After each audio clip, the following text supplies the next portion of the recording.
So Donald Trump is back at the center of another legal storm. But this time, it's not about elections, indictments, or investigations.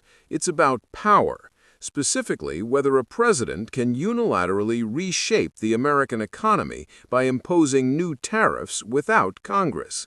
And what just happened in court has quietly turned this from an economic policy story into a constitutional showdown, because judges are now openly questioning whether Trump's latest tariff push crosses a legal line that was never meant to be crossed. And that single question is what makes this moment dangerous, not just for Trump, but for the structure of presidential authority itself.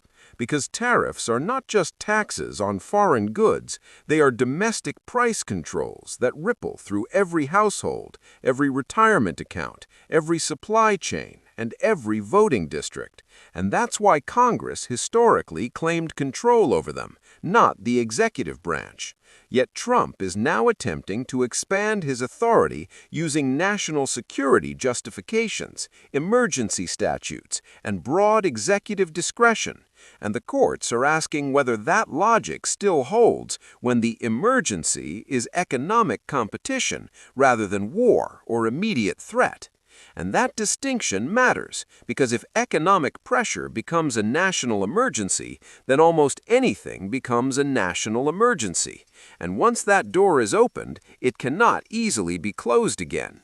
Which is why this case is not really about tariffs. It's about whether the presidency itself is quietly transforming from a limited office into a flexible instrument of unilateral control.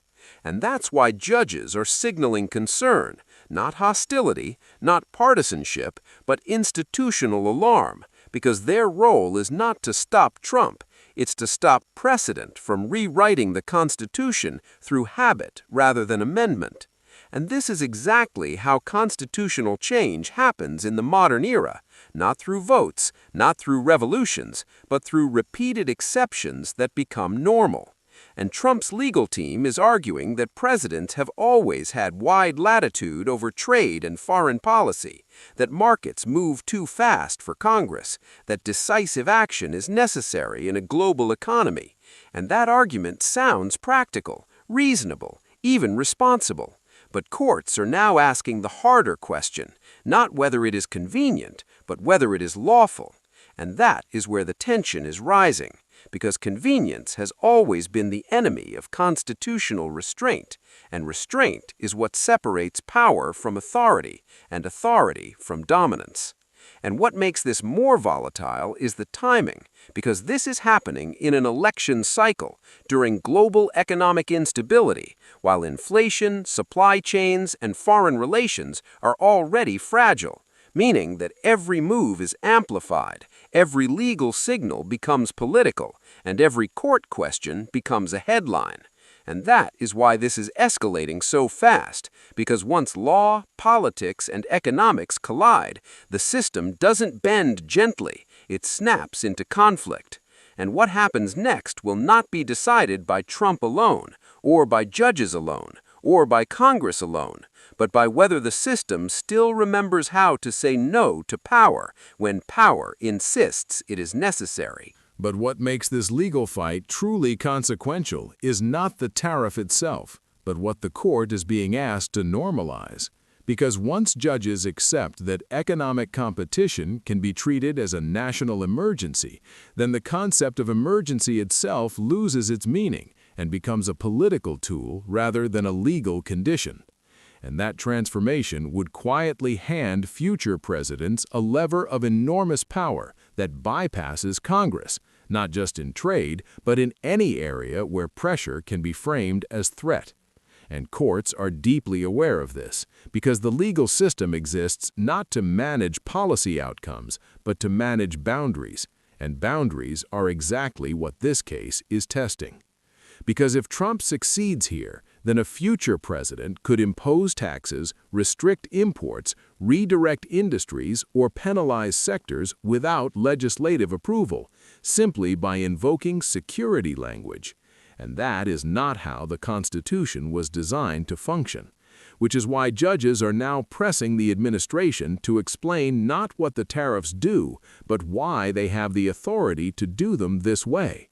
And that shift in questioning reveals the heart of the conflict, because courts do not fear power, they fear precedent, and precedent is what outlives people, policies, and even administrations. And this case is about whether a precedent is being born that will outlast Trump and reshape the presidency itself. Meanwhile, Congress is watching nervously because its own authority is being hollowed out by executive action. Yet Congress has also allowed this erosion through inaction, delegating more power over decades and now discovering that delegation has consequences. And that leaves the system in a bind, because reclaiming authority requires political courage that institutions rarely show until they are already weakened. And Trump understands this dynamic well, which is why he pushes at moments of institutional fatigue, moments when courts are cautious, Congress is divided, and the public is distracted, because those are the moments when lines can be moved without resistance. But courts exist precisely to resist that movement when it becomes structural rather than situational. And that is why this case matters beyond ideology, beyond party, beyond Trump, because it is a stress test of whether American institutions still function as intended when pressure is applied from the top. And if they fail here, then future conflicts will not look like debates, they will look like dictates. And that is the danger judges are trying to prevent, not to stop one man, but to preserve a system. And that is why the language in court is so careful, so restrained, and so firm. Because when institutions speak, they do so quietly, but when they move permanently. And whatever ruling emerges from this will not just affect tariffs or trade, it will affect the balance between law and power in America. And that balance is fragile because it depends not on force, but on mutual restraint. And restraint is always hardest to maintain when action feels urgent, when threats feel real, and when leaders feel justified. And that is exactly when the law must be strongest, not weakest. And that is why this moment matters, because it asks a simple question with a dangerous answer.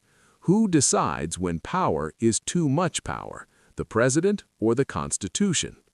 And whatever the court decides will answer that question not just for Trump, but for every president who follows.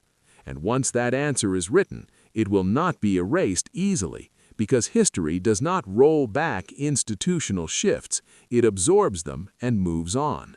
And that is why this is not just another Trump controversy, it is a quiet turning point whose effects will be felt long after the headlines disappear.